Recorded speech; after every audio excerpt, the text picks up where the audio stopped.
As people are rolling in, we have one question that uh, may be interesting. So, yeah, the question is from Mike. It says, "You have worked in both industry and research, Amazon Alexa and Lemonade. What's the biggest shift in mindset between those two worlds?" Uh, Alexa and Lemonade, they're both industry, so there's a lot of like similarities over there. There's a lot of lessons, cross pollination of lessons that are way compared to. Annie, your voice is a little breaking. I think when you move away from the sweet spot, maybe. Oh, really? Yeah, now Uh, it's perfect. okay, okay. Yeah, just keep me accountable. Feel free to like stop me, Sahil. Just like tell me when to like if I'm moving away or something. But I would say like Abridge, Alexa, and Lemonade, they're all like pretty industry oriented. There's a lot of different lessons because of difference in scale. Compared to research and academia, though, I feel like there is a level of uh, you have to almost like work backwards from how your research is gonna actually benefit somebody and like the end user. And you have to like it almost gives you certain amount of constraint, which could be frustrating at times, but also very motivating at other times. And it kind of like strips away the noise of possibilities that you can do because you have a very clear end goal uh, of like, okay, this is how I see my research benefiting these many people, and this is how I will evaluate the benefit. So then it kind of you backtrack steps from there, and it helps guide your research at times. But at other times, you're not don't have the freedom to try out ideas that you would want to try, which in academia people are more understanding of that. So like it's like a balance of like freedom balanced with like certain guidelines, which kind of can be beneficial as well. Which same experience I'm guessing with science. Like we've faced the same conundrums before. Yeah.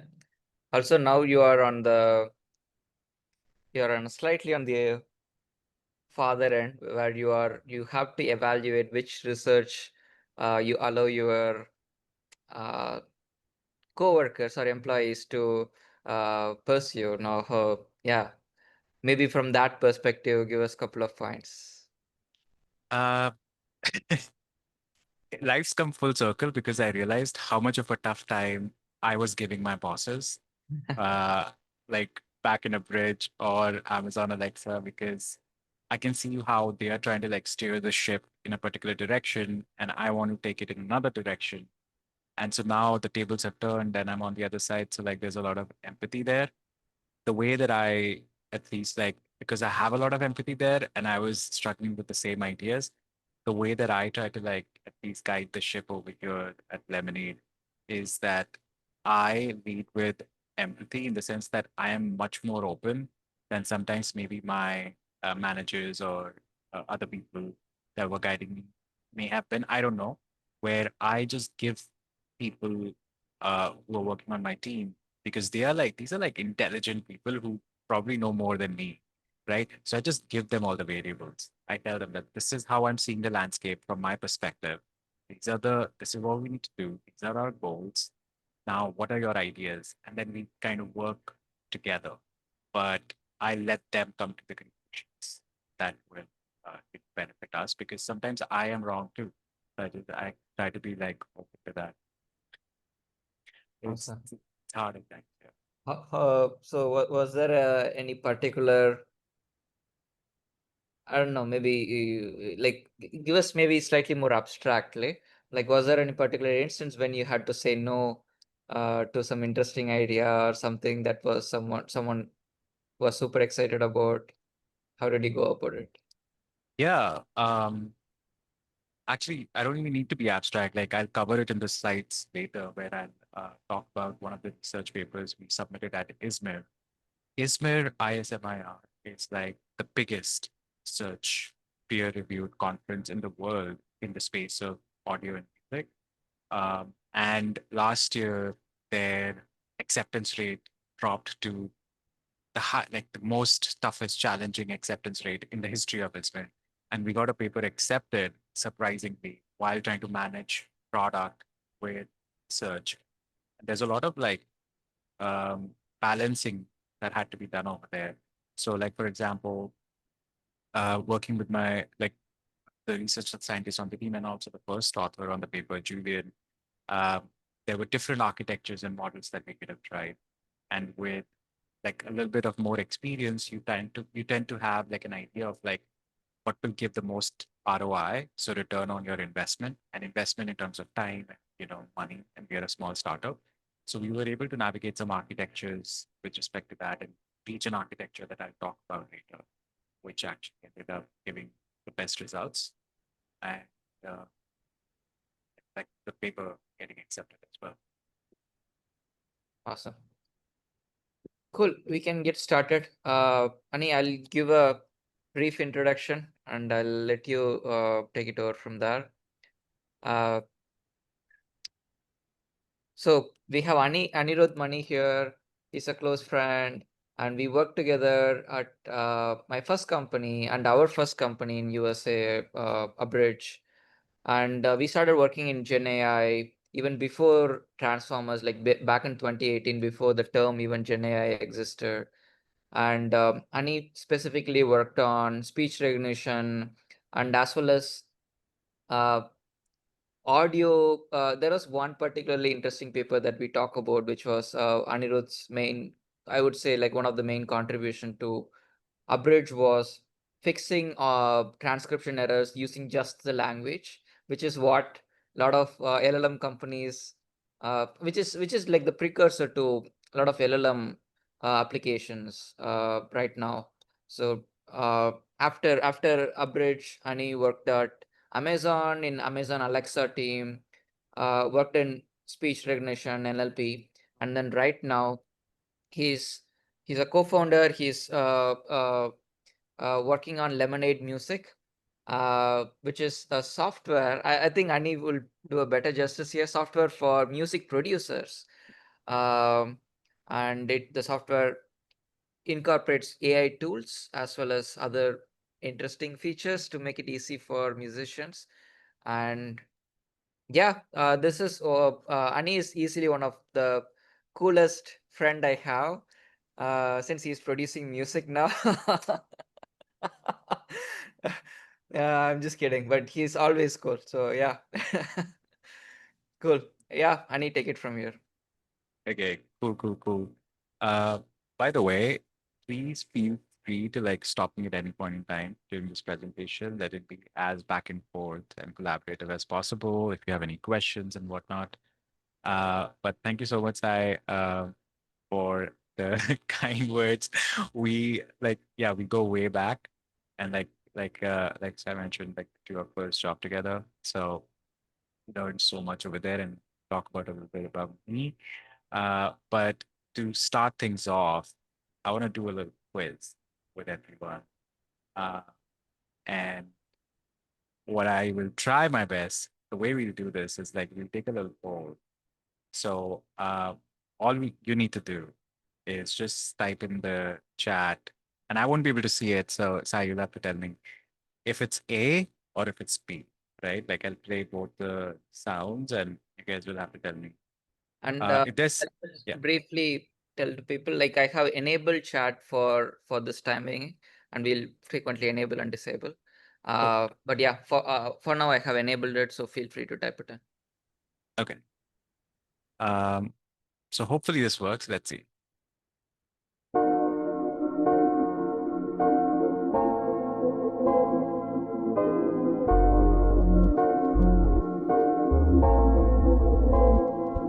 I was hearing some clicking.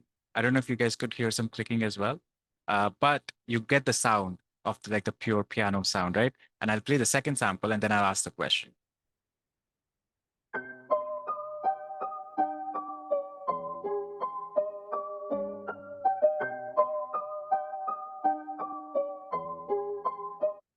Okay, so which one was made by AI? Um, A or B?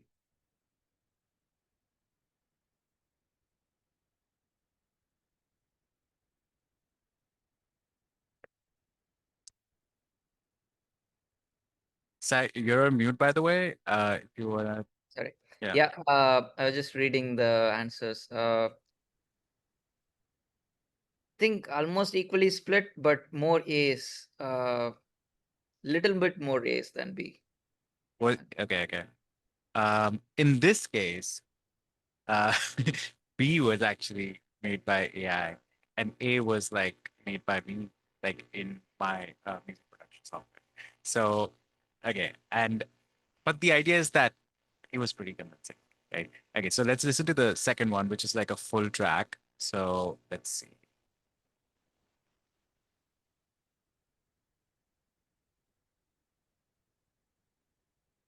Bum bum bum bum bum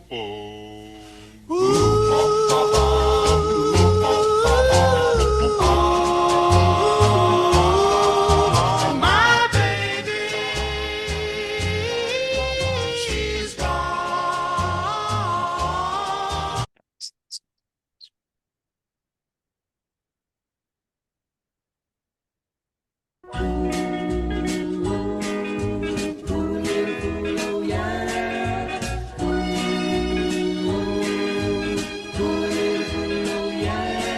I used to play around with hearts that hastened at my call. But when I met that little girl, I knew that I Okay, would fall. A or B?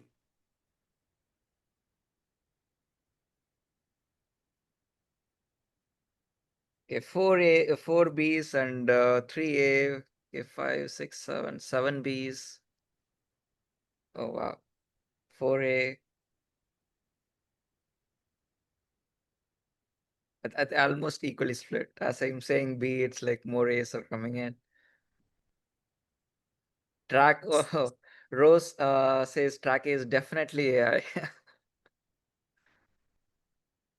So this is, I mean, I'm sticking with a pattern here. It's B again, and it's just so high quality. I think uh, there's a lot of this is an old track, and there's a lot of remastered versions of. So you'll hear the same track, but completely regenerated by AI. Sometimes even the same track, and it changes like certain artifacts and whatnot. But AI is capable of like generating tracks that's high quality. So like B is AI in this case. Sometimes it'll output the same track as the original as well, like some famous tracks, which we'll talk about the ethics of it as well. But the last one, very important. I don't know how many of you guys like hip hop, but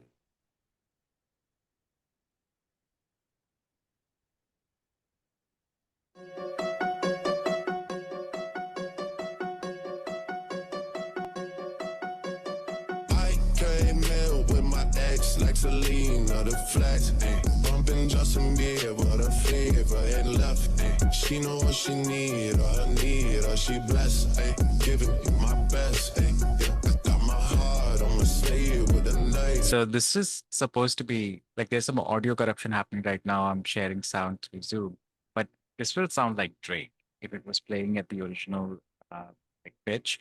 It would sound like Drake. The second one is this.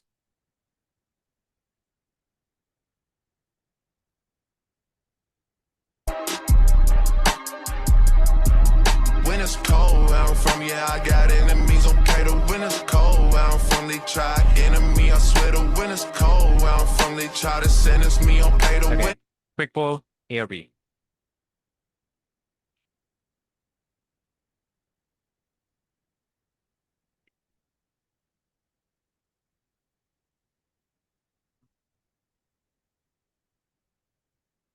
What This time, lot more is B's. again? Okay, someone says, I think I heard some artifacts on A.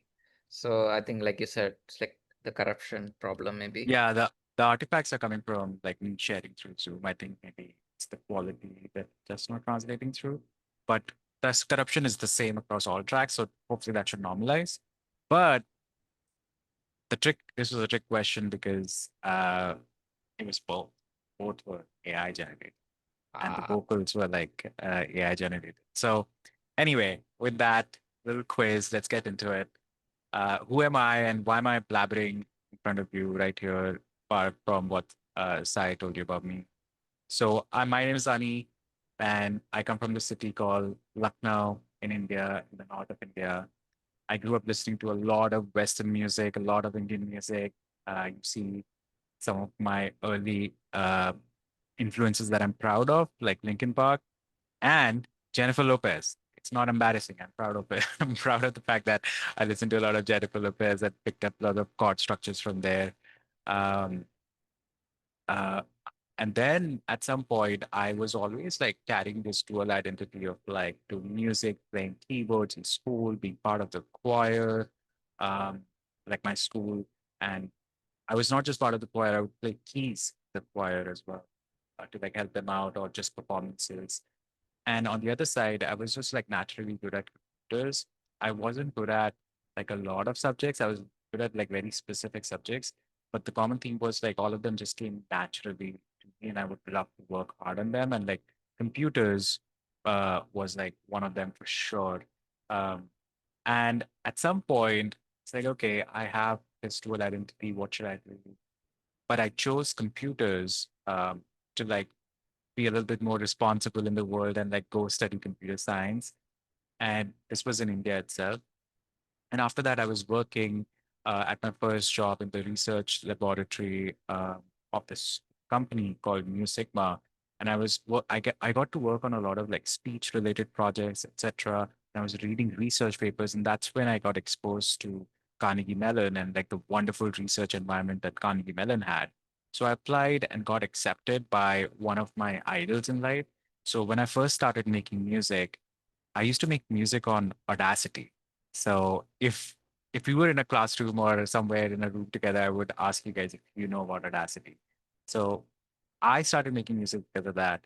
But at some point, I realized that Audacity was made by this amazing professor, almost like the father of computer music research, called Roger Dannenberg from the 90s and whatnot.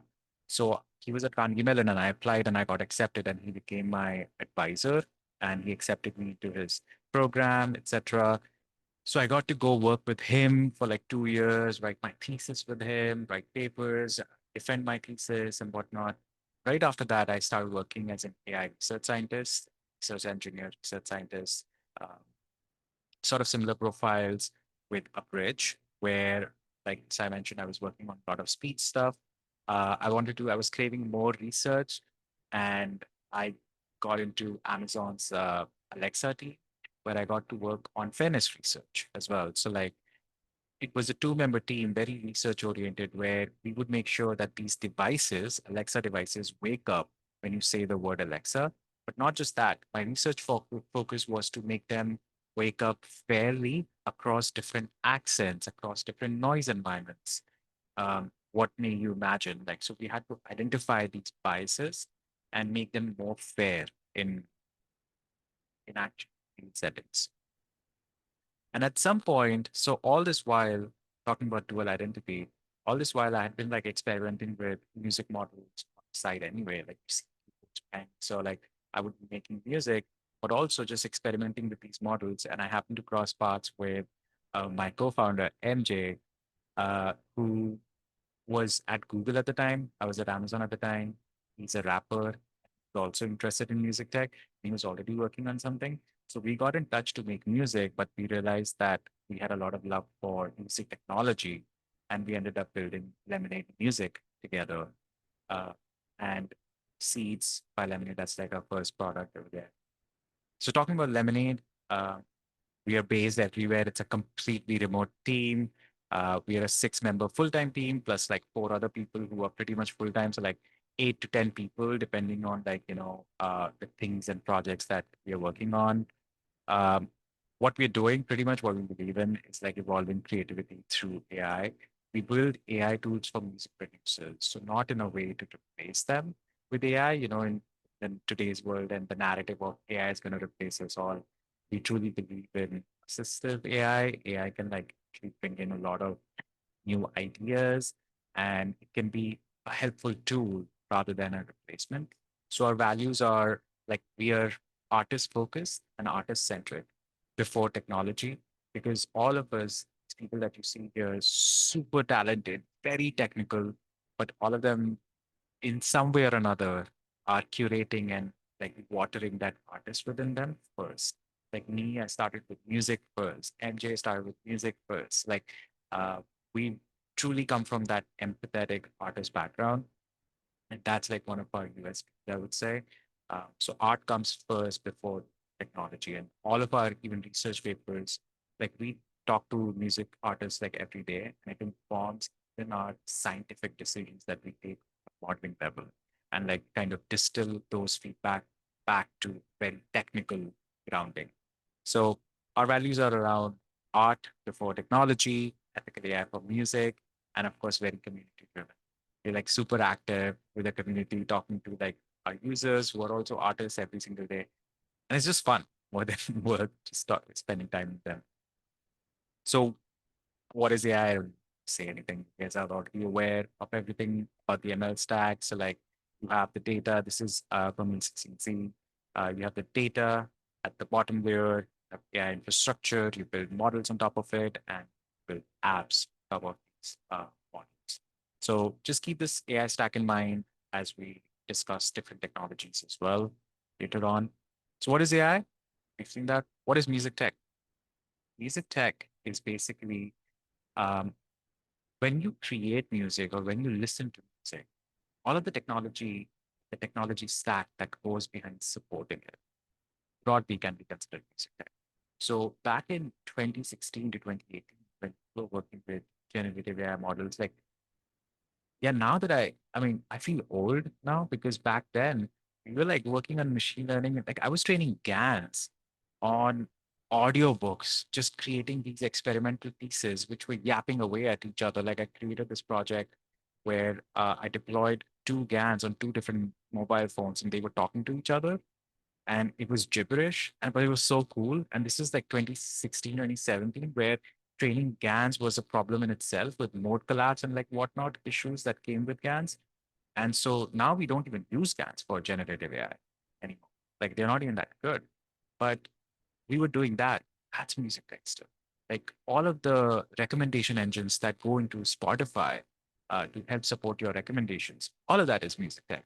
And then all of the generative stuff, which helps you create brand new ideas, that is music technology too. When we look at domains of how this is represented, we can talk about broadly in terms of audio versus symbolic music.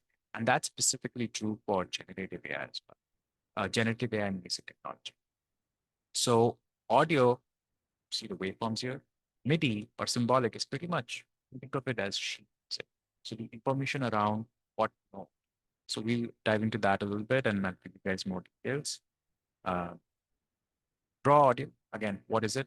These are like tens of thousands of air pressure measurements per second. That waveform that you see, that's basically measurements, converting analog to digital. Like have analog sound around us. We used to hear about longitudinal waves and whatnot in terms of like when it comes to sound. When you measure it and convert it to digital signal, that's the waveform that you see over there. It's nothing but tens and thousands of air pressure measurements because it's longitudinal wave per second. More specifically, we talk about that, oh, what's the sample rate? It's 44.1. Oh, that's a pretty high quality. So what you're basically saying is that uh, you're measuring 44.1 K samples per second. Now, of course, as you can imagine, this is like pretty dense information. It's highly expressive and it covers things like pitch, timing, dynamics, instrumentation, audio effects, mix. All of that gets captured in the waveforms. So it's like capturing a lot. By the way, I can share these slides later on. There are some examples here of like some good data sets that you can explore by yourself in case you're interested in your projects. Uh, what is symbolic music on the other side? Symbolic music is pretty much, you can think of it as I talked about MIDI, which is a standard protocol, or sheet music. So what sheet music actually represents? It basically tells you what note was played at what time, for how long, with how much pressure, right? So if you think of piano, if you press the key like really hard, we call it velocity. So it makes a different sound. It's a harsher sound. Whereas if you press it softly, you go into this romantic feeling of sorts where it's like a soft sounding piano sound, right? All of that is actually captured when you press that note, capture that note, and it's captured in sheet music. So as you can probably imagine, you're not doing 44.1K samples per second. This is like sparser information. So if I'm playing Twinkle, Twinkle, Little Star, what I'm telling you is not about what instrument I used or pitch and instrumentation and mix and dynamics of it. It's not a waveform. What I'm basically telling you is like what note was played, like how did I play it, and at what time, how long did I press the note, and all of that can be captured in sheets. So it's less expressive than actual audio waveforms. It represents pitch, timing, and dynamics. That's like you can. If I give you this sheet music, you can play it on a piano. You can play it on a synth sound. You can play it on a flute sound. It's up to you. And that's when you convert it to like, audio waveform and record that. So broadly speaking, we're talking about two different domains, raw audio and MIDI when it comes to music in terms of generative AI. So talking about the machine learning side of things and like how has the research progressed on both of these fronts, we're talking about on the audio side, there are some like pretty important research papers that have come out in the last 2 3 years. I'm sure you guys have like, you guys are active on Twitter and follow Google, Meta, you must have seen this research come out. All started with Music LM, like one of the most seminal research papers. It was transformer based. It was text to music. It's still available on their Test AI Kitchen. If you just go to like sign up for that, you can still play with it. Music Gen was by Meta AI, so you see the research paper over here as well, and pretty much the same thing. There you have a core underlying transformer model, and then you have this like encoder decoder model, which I can talk about in a second, dive into that a little bit of what it is. And then more recently, Stability AI has also come out with their own models, which is like really good sounding, and it's open source, more important. So like you can actually go there and download their model and look into it of what they're actually doing. These are diffusion-based models. Um, there's one thing common between all of these models.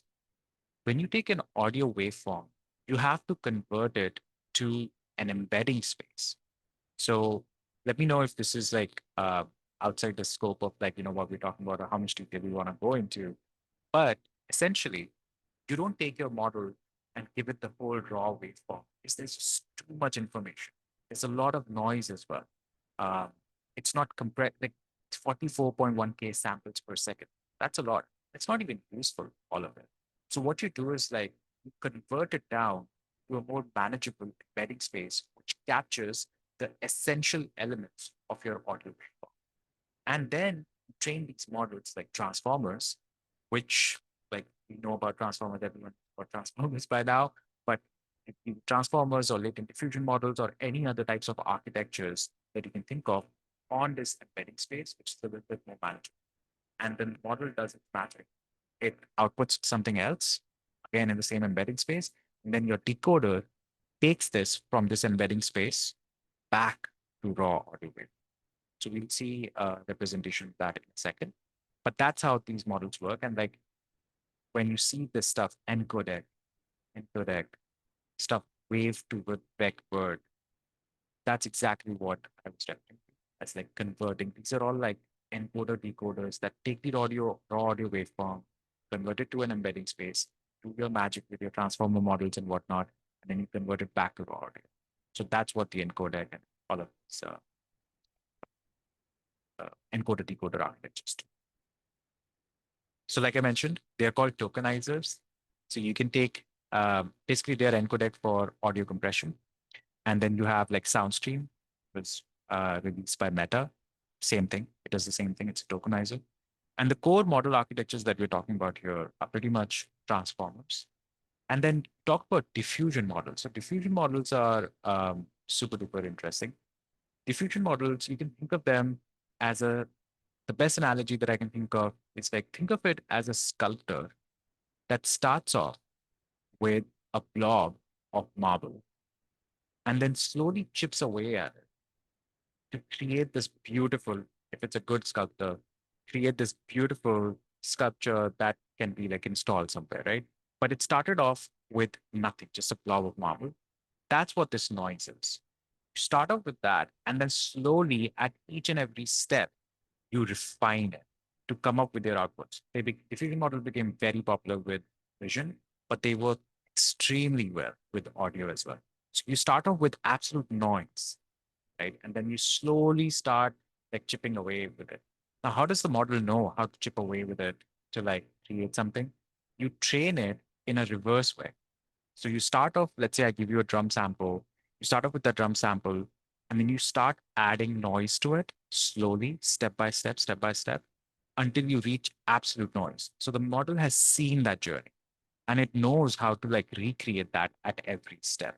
So that's like a quick rudimentary primer into diffusion models, and it seems to work really well. Um, okay, let's listen to some examples real quick, and then we can move on. By the way, Sai, can you give me a time check if like because I have a lot of like music, like my whole presentation is very music oriented. So yeah, let me know. Yeah, we are 1:40 now. I think we started a bit late. I think we Yeah. can do maybe if you have time, 10 minutes over.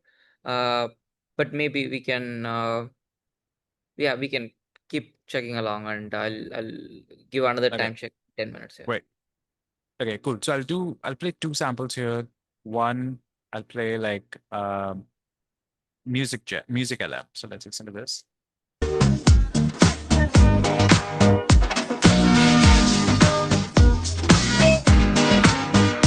This was like 2.5 years ago, almost 3 years ago.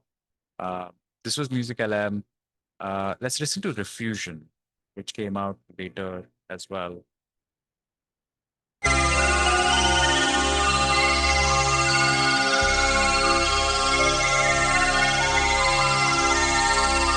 So these are all like creations of the same exact prompt. Pop trance track with catchy melodies, tropical percussion, and upbeat rhythms, perfect for the beach. Let's see what Muse AI gave us.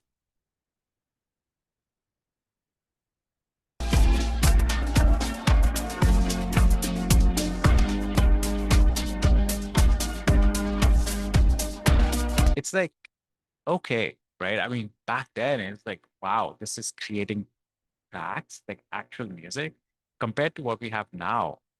If you guys have already played with some tools, be like, what is that? It sounds like very rudimentary. And it does, it does. Um, but this is where we are coming. So this is a little bit of history. Now talking about machine learning for symbolic data, again, remember we talked about sheet music and like basically information that is less expressive, more to the point about what note was played when. We are coming from this history, where these are some seminal papers. Music Transformer by Anna Huang was one of the most seminal papers where they used transformers to capture pretty much MIDI data and long-term dependency of it. So it was able to produce 3-minute pieces, 4-minute pieces, remembering, as you can see here, what was played before. So it would repeat the chorus, for example, again, because it remembered that I did a chorus. So now I'm later on in the song, let me do a chorus and let me do a variation of that chorus. And that was pretty amazing to like see in 2018, where Transformer was specifically modified for music. Because Transformers comes from language, right? So you have these language tokens where you have a vocabulary. If you think of data, it's pretty much the same thing. When you look at the keyboard behind me, there are so many notes. So each one of them is a token and it becomes part of your vocabulary. And then each of those notes can be pressed in a certain way with certain pressure, with that much time, with in terms of note length and whatnot. So all of that becomes like your it can be compared to language pretty much where you have so many words, etc. So like there's a lot of relationships there that you can like leverage for music for MIDI modeling as well. So a little bit of like these are two borrowed slides, completely different theme as you can see them from the rest of the slides because this is what we presented in our research as well. Um, we came up with a new way of tokenizing MIDI data, and this is open source now, so people can use it, where we pretty much optimized it to include velocity and micro timing tokens. So think of there was this very famous producer called Jay Dilla, like where think of the groove. So you can make music which is like very on the beat, like that, that, tack, tack, and it gets pretty boring. What a lot of musicians do is like they play something known as in the pocket, where they'll groove, they'll swing a little bit, where tack, tack, tack, tack, tack, tack, and we want to like capture this essence. What we do is like we introduce new tokens, microtime tokens, which are relative to beginning of the bar. So we're saving a lot of like real estate in terms of how many tokens you actually need to represent something. And we keep them as optional too. So I'll talk about like how we use them here in a two-step training process, where you have the composer, which will tell you what notes to play when, but then you have the performer, which will introduce these new tokens that I just talked about as optional, which tells you how to give it that groove almost. So you can think of a boring composer, and then an amazing composer comes in and is like, oh, I like these notes that you're playing. Let me just add my flair to it. So that's like the what the performer does. And these are the architectures that we use for them, the embedding tokens. And it seemed to work really well because we were saving a lot of like real estate in terms of the amount of tokens that were needed. I don't think this will play, but essentially, like you can find a lot more examples here, which will allow you to see like what we were actually doing with this architecture. Because think of it this way: we would compose a song in, let's say, I don't know, R&B, but an old school hip hop song has a lot more swing to it. So we can perform it in an old school hip hop way, or we can perform it in, I don't know, a rock way, like a whole different genre. You just, what you're doing is like you're just changing the notes in a way so that it's performed different, but the notes are already set by the composer. So like that's what this example talks about. And there's a lot more examples that will give you a better idea. Talking about overall, just like summarizing audio versus symbolic domain. On the audio side, you have dense information, highly expressive. On the MIDI side, symbolic domain, sparse information, less expressive. Hard to edit post generation because you pretty much have the raw audio waveform, right? What are you going to change in that at that point? You can sample it, sure, but it's like a whole different way to like, you can't really edit the original recording. MIDI is editable. So I will show you, let me show you now. Hopefully you can see this. If I was to like create this, okay, so these are notes. This is MIDI. I can change it. And I can like change it around and play with it. So this is MIDI. And these are highly editable in your DAWs. DAWs is exactly the software that I showed you, which is a digital audio workstation. This has audio quality issues. Audios can be synthesized later. Like I said, played on a flute sound, a piano sound, and a really high quality sound. We've nailed that already. Um, Majority of research has to focus on end-to-end focus. This is targeted towards musicians because musicians love control. Musicians love to be able to access these notes and like change them around, right? I want to play this, but I don't think the audio will play. Let's try it still.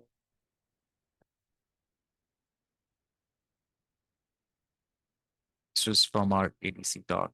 I love this example. So let's see if it plays. Go. The purpose of the program then is. We can't hear it. We You can hear it. Okay, great. This is my this is my professor, like I said, father of like computer music from the 90s. This is early technology, and I'll tell you what is capable of it now, right? So this is back in the 90s or late 80s, I think. This is Roger Dannenberg, who made Audacity. To listen to. Go.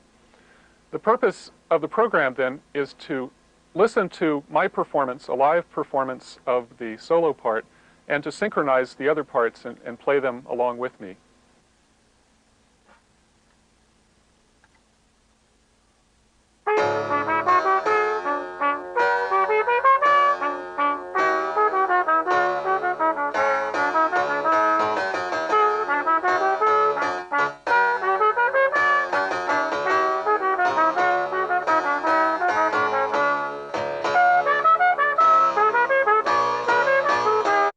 So this this is pretty impressive for the late 80s and 90s. What it's actually doing is like he's playing the trumpet, the computer is listening to it and playing the original score.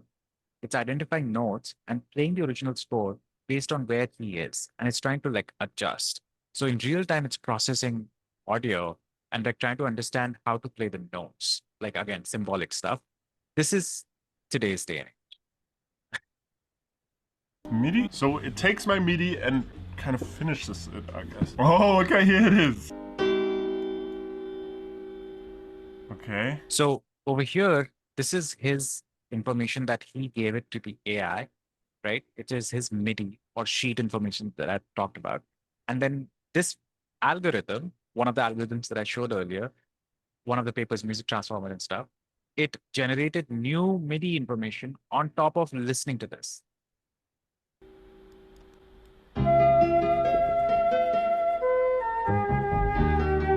What the? What the?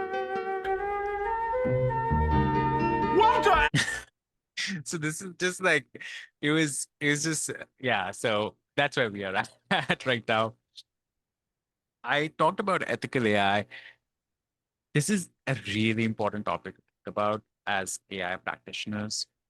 It goes such a I know, like sometimes people can get bored with it. It's like, what am I supposed to do, etc. I think being aware of it is all we can do, and like really knowing where we're at right now. Think of it this way: your friends who grew up making music, they made a lot of music. They worked hard every day to get better at it. They uploaded their music on the internet. They got, let's say, 10,000 views, but not like a million views. They are still making some music. They're doing full-time jobs, or maybe they're doing music enough to just support them. But they're not rich. They're not Akon, like, or they're not like Beyonce, right? But they are still happy, right? AI comes around, and these companies like Suno, Udio come around. They just rip off all the music on the internet. And now they are creating music which sounds higher quality than your friend. So your friend's music, which was being purchased every now and then, enough to like pay the rent, is gone because now you can just purchase AI music for my monthly subscription of $5.99, like $5.99. That's that's just one use case. There's just so many other use cases which are horrible for artists and people who are working so hard to feed this AI machine. And it's not a comparable, like, like I'm so pro AI, it's insane. But at the same time, I can see like why there would be issues because it's just not a level playing ground, right? Like where AI can generate hundreds and thousands of songs per day, our friends who are artists cannot. And it's not the top tier artists that will get affected. It's the people who are just working hard every day to like just pursue music or other art forms to like make their ends meet. They will suffer. And that's like the biggest problem. If this was affecting everyone at the same time, like Jay-Z was scared and Jay-Z is like, oh my God, I'm going to be homeless. AI is going to take my job. That will never happen to Jay-Z. This will happen to the everyday artists who are just like working hard. So there's a lot of conversation we can have here. I don't want to derail us. This is a really good overview of the different tools. So now we're talking about tools in AI and getting into some exciting stuff. Tools in music which use AI. And this is a really good survey that people have done. This our friends at Water Music, one of the biggest publications in the music and technology space. Um, if you want to check it out later, please feel free to. It talks about like different ways how AI is being used. What I'm going to talk about is types of tools, right? So we'll see some examples. 11 Labs, which is a competitor to Suno and Video, but supposed to be ethical. I'm going to give an example of that. Just came out literally a week and a half ago. And then, so when we talk about like types of tools, you can do full song generation. So this will pretty much like replace the artist, right? Like because you don't need an artist at that point. Artists can use it too to make music, but like still, it does full song generation. And then you have these artist-centric assistive tools, which I was talking about. So they can be categorized under creative tools, ideation, continuation of an idea, getting a different variation of an idea. I'll give you an example of Lemonade. Mixing and mastering tool like Isotope and Lander. I've been using Lander for like 5 years to like mix and master my tracks using AI. And then you have discovery, curation tools like Splice. There's a lot of tools which will help you sell music, market to the right audience. So AI is used all across the stack, which can help the artist and can also replace the artist or does full song generation. Maybe not replace the artist, but like help recording artists. So like a lot of my singer friends would create instrumental tracks to sing on them. So it can help in different ways. But let's quickly go through some examples. I'll take like maybe 5 minutes and then I'll open it up for Q&A. Okay, cool. So let's try 11 labs first. So hopefully you can see this. I want, so yeah, send your best attempt at describing your song. Don't use any artist names because we won't allow it, and send it in the chat. And Sai, if you can just like um, send me one, that would be awesome.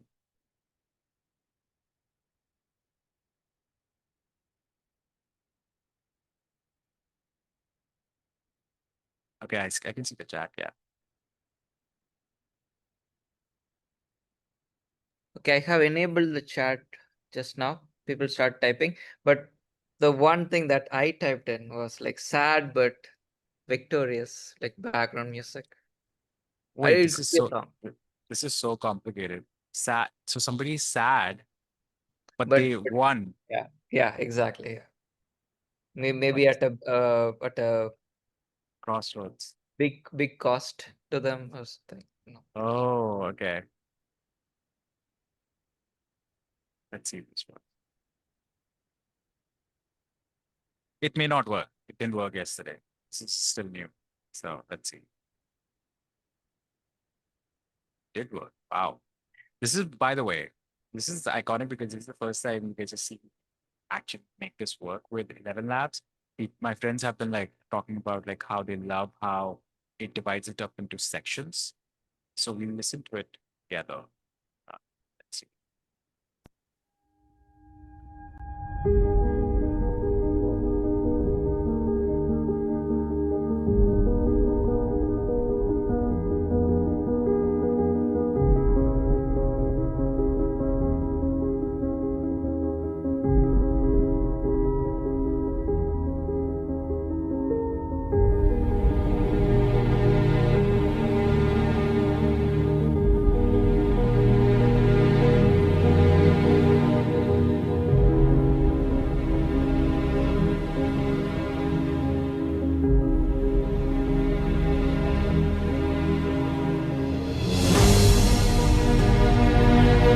Sorry, it was making me too sad. I skipped it.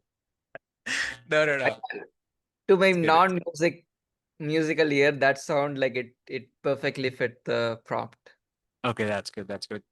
It's very like cinematic for sure. Like I can see a scene definitely using this. And it's like really high quality too. I wish like there were no artifacts in Zoom. Um, and that would have like worked great. But okay, let's try Lemonade. So let's go here. Uh,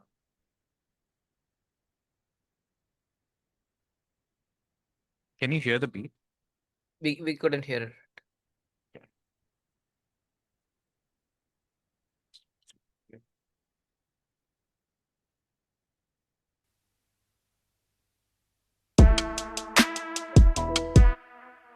Okay, great. So what I'm gonna do is play this beat first.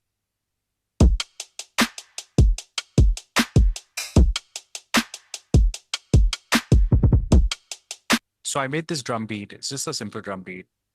And now let me pull up Spawn, which is our latest product. By the way, what you guys are gonna see is literally coming out next week. So this is the first exclusive access to a new update to this product. So it's still in beta that we've been testing out. That's like, what the heck? You guys can test it out with me. It's fine. So like we are launching like brand new models, lots of different options to see like what kind of stuff you want to create. I just created this with trap model. I selected a bunch of things and I clicked So these spawn. models are specialized in certain type of music? Yeah, they're specialized in like 90s era. This is the Okay. Spawn original model that came out last year and like literally just went berserk. People are like loving it. And this is trap, stadium status. It's like chorus and like big, like, energy type of model. Melodic rap is like more like sort of you can sing to it. It's a little bit saddish. Like it's like a very famous hip hop genre right now. And then trap is like classic trap hip hop. So this whole spawn is like encompassing rap and hip hop overall. And there are several subgenres within rap and hip hop. So we are launching some new models with that subgenre, like for each subgenre. So I clicked trap and I clicked, let's say I click spawn.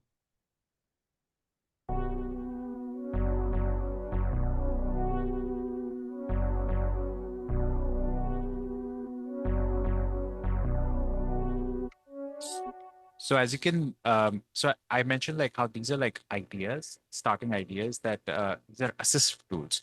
So it's a starting point, right? So like immediately I'm like starting to get ideas, but remember this is MIDI, so you can change these notes. So I can be like, and then I can change this note.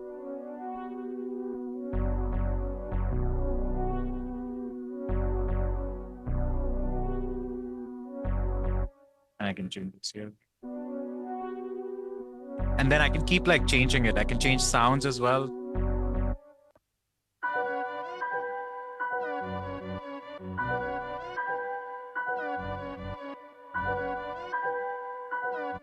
And I can like change the MIDI. So this is generated by AI. So I can change the MIDI.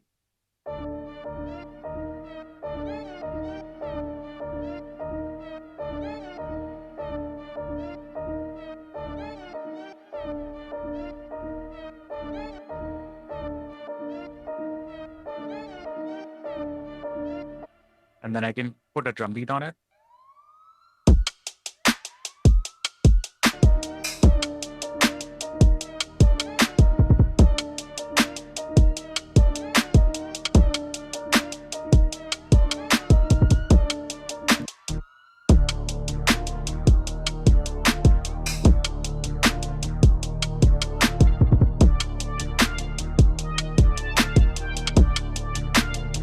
So Ani, for me to again understand it slightly better, so this is, you mentioned Spawn is mainly for the starting inspiration, right? Yeah. Is tool is mainly for that.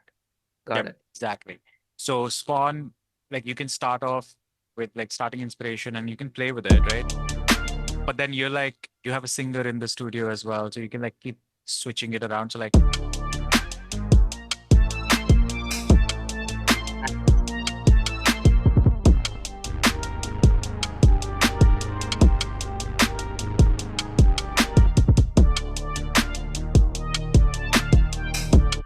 so this is like a quick assistive tool. I also have something pulled up here. So this is Illusion. It does audio generation and it can give you like different types of like can generate brand new audios for you. Let's do, it's giving me a suggestion, Pac-Man Lost in Mumbai. So let's just try it. Let's see what it gives us. Pac-Man Lost in Mumbai. I actually really like this because it is ethically done. It's by a company called Waves Audio and it'll generate an idea as well, but it'll generate it in audio. So let's just see if we can hear this. Can we hear it? Can you guys hear Yeah, it? yeah. Okay, okay.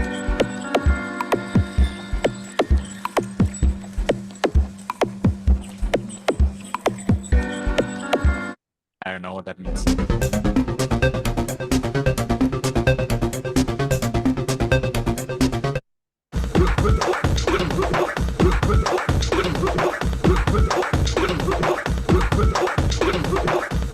So like something like that, like it'll give you brand new ideas and I can just like take it and like drag and drop it. Like for example, And the so- difference, Ani, is that here we use like a text prompt, and there it's uh yeah, MIDI. Okay. it's tags. So over there in Spawn, you can use tags and it's MIDI. Here, it's a text prompt and the output is audio. So you can see the waveforms here. So you can't really edit this, but you can take it and like do something with it, right? If you want. But you can't really edit the notes here. So like when I play this, I can't change any notes here. It's just generated now. It's done. This is the difference between audio and MIDI, I would say. Uh, Are there and then models that take in audio and convert that to MIDI? yes, yes, that's a great question. So it's hard. It's really hard to like convert it accurately. We are building our own state-of-the-art model because for Nice. our internal use, but like once it works internally, we might just open source it as well, and that hopefully will be like the best audio to converter out there in the world. Right now, the most popular ones is by Spotify, Basic Pitch, and we are hoping that we can like beat that like a better audio to MIDI converter only because we need it internally because our MIDI models need a lot of data and a lot of data out there is an audio domain. So we take that, convert it to MIDI to train our MIDI models. Uh, Mm, got it. so it can be, but I can continue making music all day long. I can cover other things as well, but I The do reason want to I like asked was it could like give like your spawn and illusion could be turned into a loop if you like have 100%. that.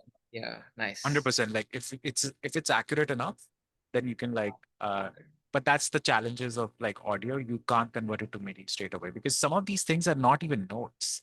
They're somewhere in the middle, but that's the Okay. difference between audio and MIDI a little bit.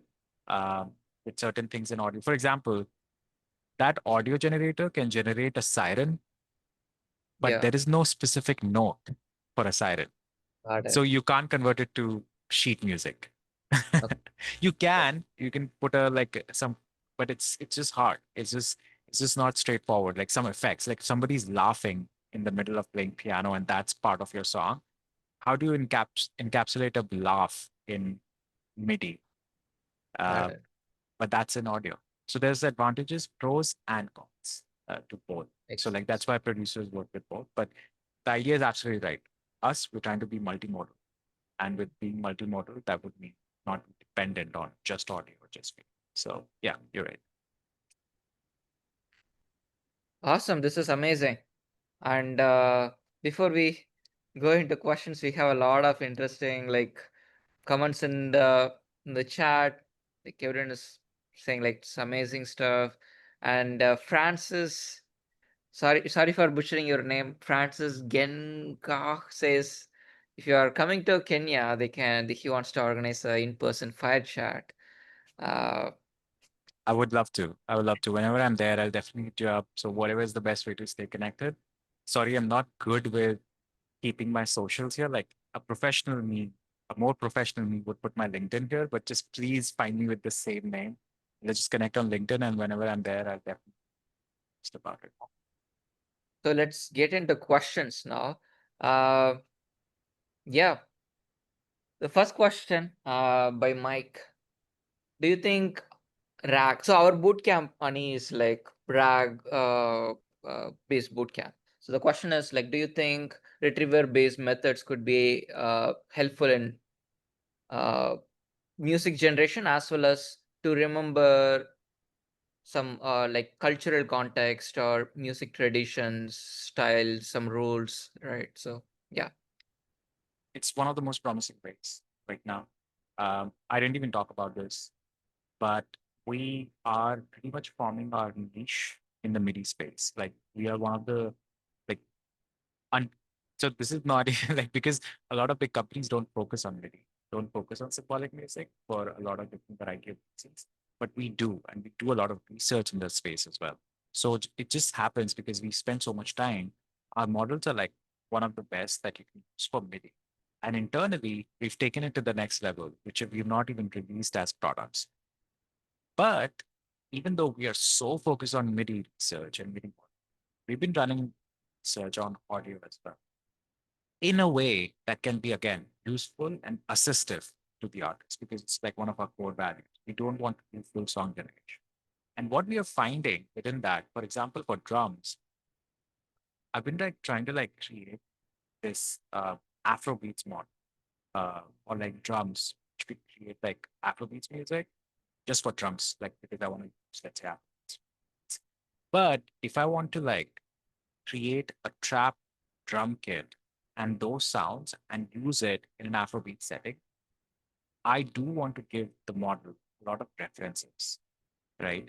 And sometimes these references could be available within the model itself or within the training data that it was giving. So there are many techniques that we are exploring right now. Drag-based, retrieval-based techniques are definitely there.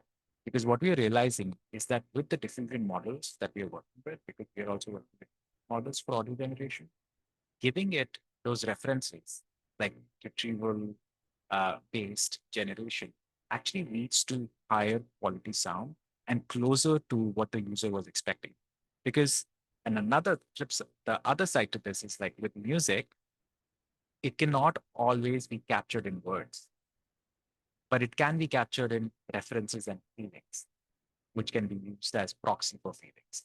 That, hey, I want something like this, or like, so basically retrieval in different forms. There are so many different techniques here that people are trying. So we are also like looking at it, would be one of the four ways to get an output from a music model, which is closer to what you're imagining and maybe not being able to put it in words.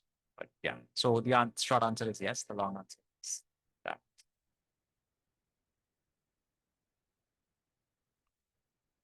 Sai, you're on mute. Sorry, I was saying like in our one of our previous conversations, you mentioned to me that the model sizes in MIDI are relatively smaller than Yeah. LLM models. Is that still the case? What is the number Yes. of parameters, both in MIDI setting as well as the raw audio generation, like for people to understand the size of models? I mean, MIDI would be like, it just like, for example, one of our biggest models would be like, so it totally depends because again, it depends on what kind of architecture we're going for because each one of them can range from like hundreds of millions to like tens of millions when it Got comes to like like a 70 million model is working really well for a specific subgenre. So like it's a lot of like empirical, but that's for MIDI. For audio, one of our best performing models internally that we're researching with is like 1.1 billion parameters, and that's like on that's not even that big for audio. Uh, so like what other people are doing. I mean, it's pretty big, but like it's fine. Like it's giving the best So out results. there in general, state-of-the-art audio models are much larger Yeah, than one. much larger than any MIDI model comparable, but also with respect to 1.1 billion. Some models can be comparable, but usually they are more. Got it. Let me take a look at, yeah. Sorry, here, yeah. I think Rose says like, can we share the example of codes or GitHub repos? I think Ani, I'll take a list from you after this call, and I can post it on our bootcamp Discord for people to check it out.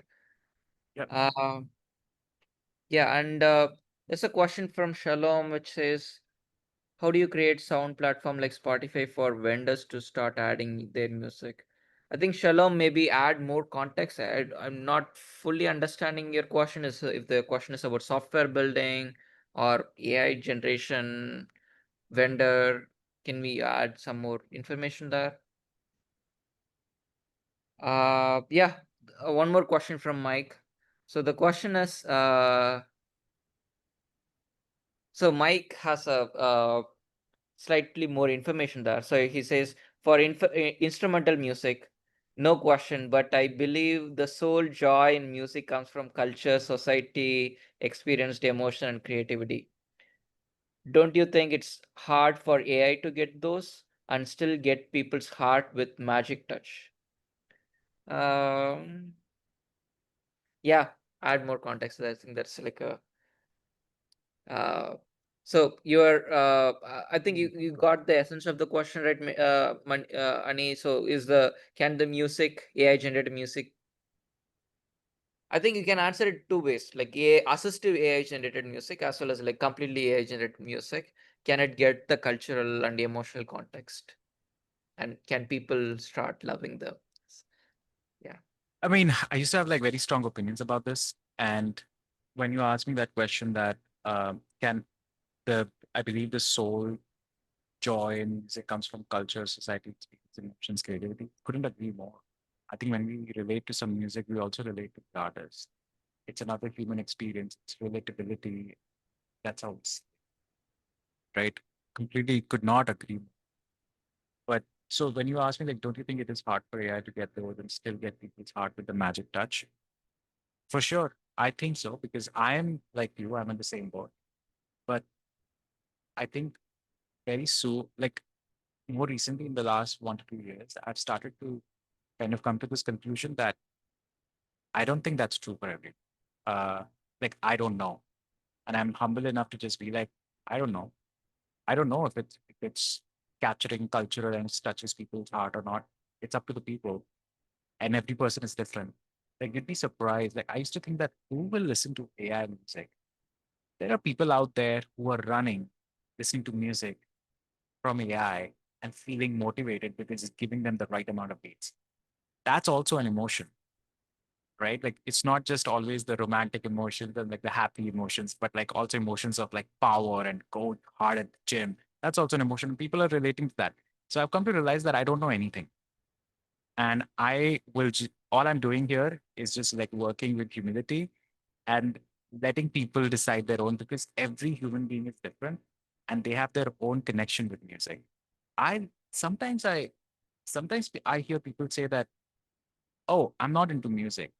I'm like, what does that mean? Like, I have never heard of music being described as a hobby or like something as an option. I thought music is life. Like everyone listens to music. There are people who don't listen to music, and I'm like, okay, well, for them it's serving a purpose. And it's giving. So I don't know. I don't know. I'm on the same boat as you. But I just don't know. Like future could hold anything. People are relating to this AI avatar who creates music, and it's all the music is created by this AI avatar. People are able to relate to it. So what do I know? I won't be able to, but people are. It's got millions of followers. It's actually, I just don't. I don't. Awesome. Yeah, it's a lot of AI generated music already out there. Yeah. Uh, and yeah, one question that came in chat is, uh, so this is also a question that I had. Uh, I'll rephrase it. So can how okay, the question in chat is about if we hum a music like a song, can we find the real one? Uh, and yeah, maybe I'll let you answer it. And I have a different version of question, which is if AI is generating a music that is heavily inspired. I think I'm putting the word heavy there because I don't know what does that mean. Heavily inspired by existing music, can we find it, or can we reliably find it, versus how easy is it to find it? Wait, can you repeat the second part of it? Like, how easy is it to find song that you? Sorry, wait, what kind of song? If AI generated music is Mm, heavily inspired by existing music, mm. uh, yes or no is good enough for me. I mean, if you know yes or no, then you can find the real one maybe. But I'm asking, is it easy and reliable? Because I'm new to the space. So I'll answer the first one. The short answer is yes.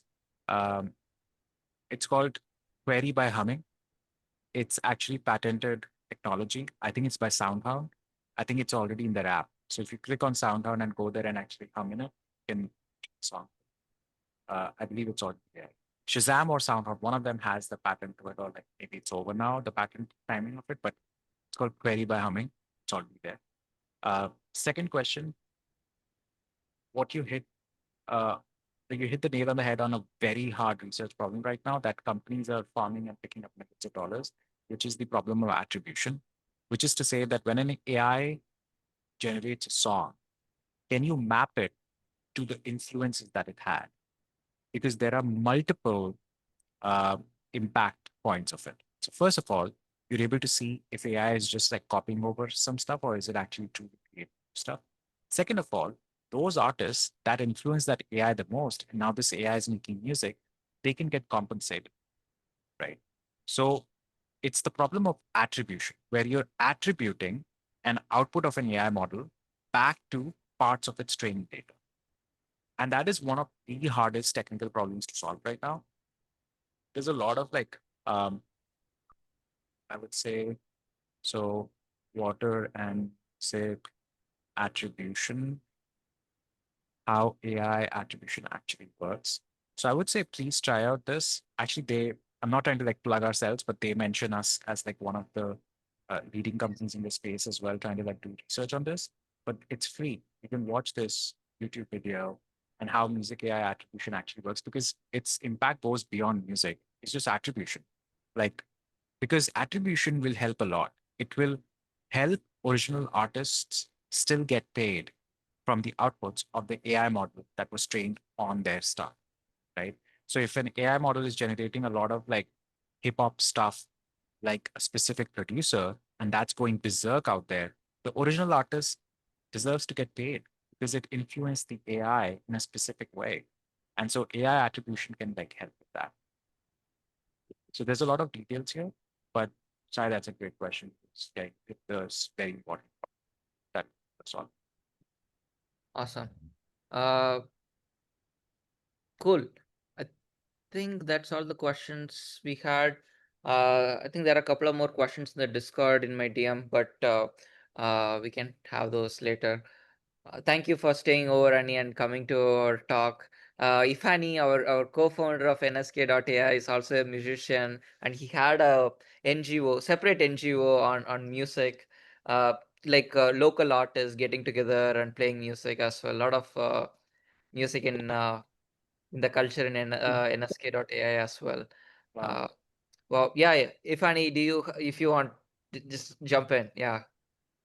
Hi Annie. Thank you once again. I do have a question. I know we're running out of time. I do have a question. Um, how difficult? So my question is, how difficult has it been being like a co-founder? Like, how you? I have the times where I might think, okay, I have an idea, I want to build something, and you're into that process of trying, and then you're like, sure, you're not sure, you're not sure, and then you know, because where you guys are now, I don't know. Were you always sure that this was the direction you wanted to go? How did you navigate that? That uncertainty. The times where you really don't know what's going on. You're not even sure where you want to end. So yeah, because you're at the yeah. You get my question. I'm sorry, I Yeah, can't put it together. I'm so sorry. Your voice is cutting off for me. I don't know if it's just me, Yeah, but I'll rephrase that question. I know Ifani well, so I know what question he is asking. So Ifani has a great entrepreneurial background. He has started like multiple uh, NGOs in AI education, healthcare, music. Right? I think he only told me a little bit, but he has done a lot more.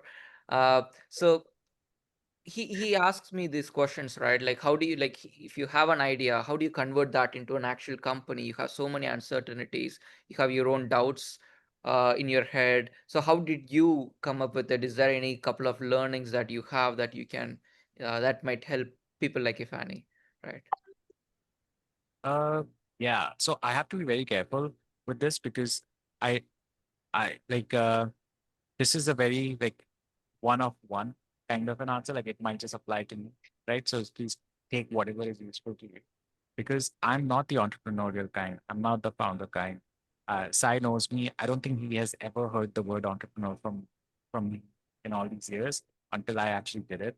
He's never heard the word founder from me all these years until I became co-founder because I never, yeah, it's not me. I never thought I would.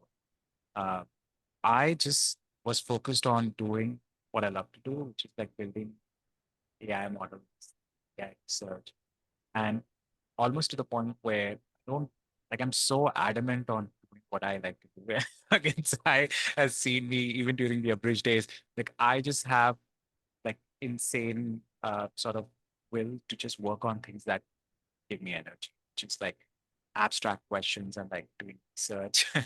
And I've been building these models. I was doing them on the side.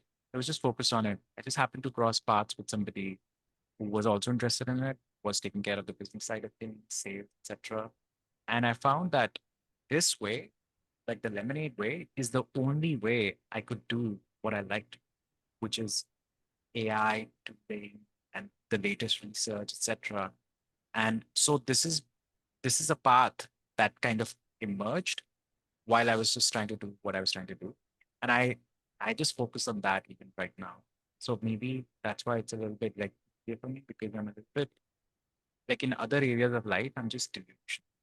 So like delusional to the point where I'm just happy making music and like doing research and like inspiring my team to do research and build these AI models, build the best product, build the best music tool, etc. So that kind of helps. But and so especially when it gets overwhelming, trying to talk to our investors, what's the company strategy, etc. I lose sleep sometimes, and then I come back to just the research part of it, and that's very grounding. So all this to say is like just focusing on what are core things that we're trying to solve, which is like build these amazing tools and products for the artists. That's the only thing that has helped so far. It's such a boring answer, but truly that's like the only thing that has helped so far, which is like No, why I Yep, that's helpful, Ernie. Uh, Thank you so much. We are almost like 25 minutes over, and a lot of people have stayed for listening to you. Uh, Awesome. This is amazing, and we should invite you more for our regular like yeah, NSK.ai talks as well. Uh, yeah. so that's an untapped potential. I didn't exploit more before, uh, but amazing. Ifani, do you have any closing words on the bootcamp? And yeah, cool. I'll take take it from here. yeah no, but Um, I can I just quickly just add like just a great gratitude note. Like I'm just so grateful. Thank you so much for spending time with me today and like listening to what I had to say. Thank you so much, you guys, for inviting me. Like it's just I'm just so grateful to like talk about the stuff that I like to do and giving me this platform. Just like thank you so much, and I'll be there on LinkedIn and stuff. So like please like hit me up for anything. But just thank you so much. Super grateful. yeah, Awesome. thank you. Yeah. Annie, thank you so much. Yeah, I learned a lot, and I guess everyone on the call learned a lot. So to everyone, we have our next talk next Tuesday. A reminder about the project. The projects are due on Monday, everyone. So please try and send in your project in time. And yeah, thank you once again to everyone. And see you same time next week, Tuesday, 6 p.m. Bye, everyone. It's later.